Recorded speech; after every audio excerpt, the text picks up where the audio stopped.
Ayan, after mga 15 minutes, yan na siya. O, diba? May kaina, may chia pudding. Let's eat.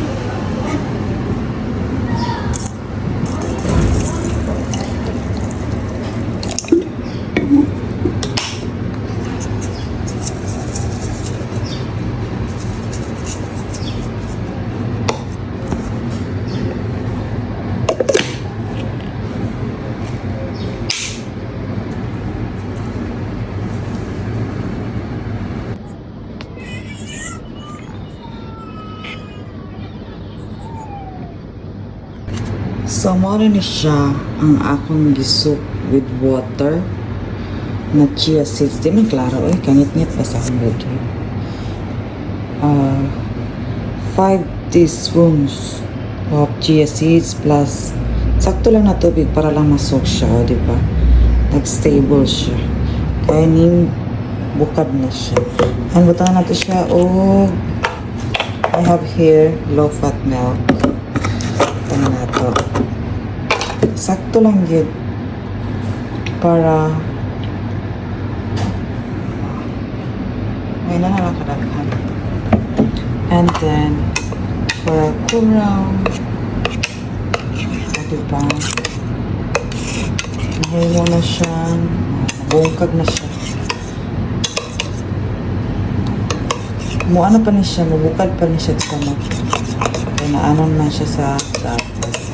Plus, butangan tayo nato o mahutan ko o Greek yogurt. Ang nabilin sa ako is Greek yogurt siya, pero di siya plain, na siya flavor. Pwede na po niya siya Greek yogurt na plain, katong without flavor. Nahutan ko, balik na, nahutan lagi. So, muna lang niya naa sa ako. Wait pa. Muna lang niya naa. No choice. Let us choice. Ganon. Butan ako o mga duha nga nani. Nani kadaghan no? Duha. Kung gusto niyo mas creamy. And siya. Pag Greek yogurt na plain yung gamiton, butanin siya og honey kay para matamis-tamis. Kini kay with flavor naman siya nga yogurt. Tamis na siya. So, no need ng honey.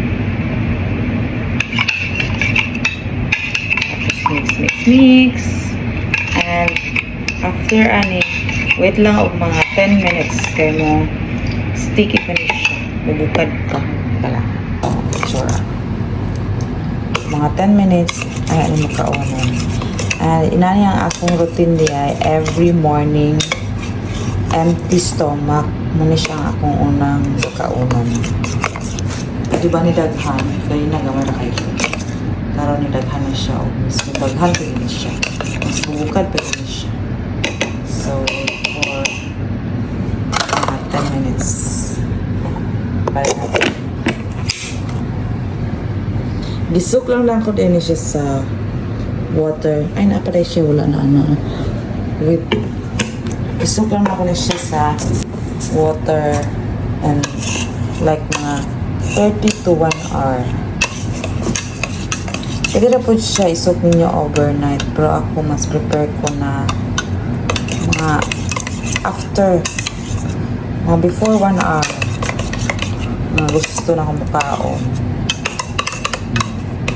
Pagka mata sa buntag 30 to 1 hour lang good, wala tayo pa makakauna na pa. Now I have a pudding, chia seed chia seed pudding for my breakfast. Empty stomach Sumuldo na siya. So, wala na. Clear. So, yun na yun.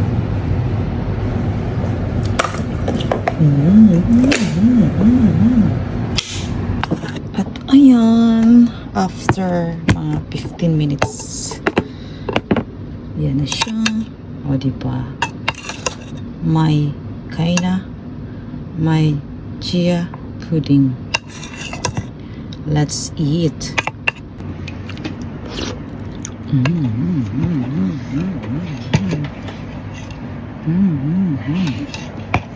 Wait. Di man ako makapag-video ng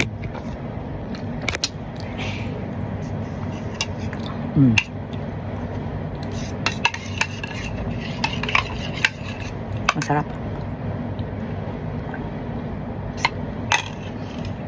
Dito lang yan kanina, oh. Tapos dumami. Diba? Sarap pala. Sarap. Sarap din pala pag Greek yogurt with flavor ang gamit mo. Kasi nga, berries to eh. Masarap. Pero mas masarap din yung plain with honey.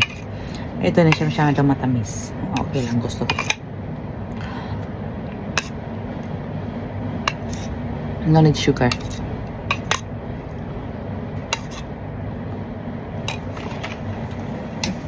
Tapos, ito yung every morning iniinom. Kinakain basta. Pagising ko, wala pa akong kain. Ito na yun. Tapos, ang tagal kong magutom nito. Aabot ako ng siguro mga after 3 hours. Hindi ako nakaka-feel ng gutom. So, maganda to sa mga nagle-less ng pagkain, nagle-less ng calories. Kasi less calorie lang to eh. Magkano lang to. Tapos, yung mga nagle-less ng carb, basta nagda-diet, yun na yun. Lahat na.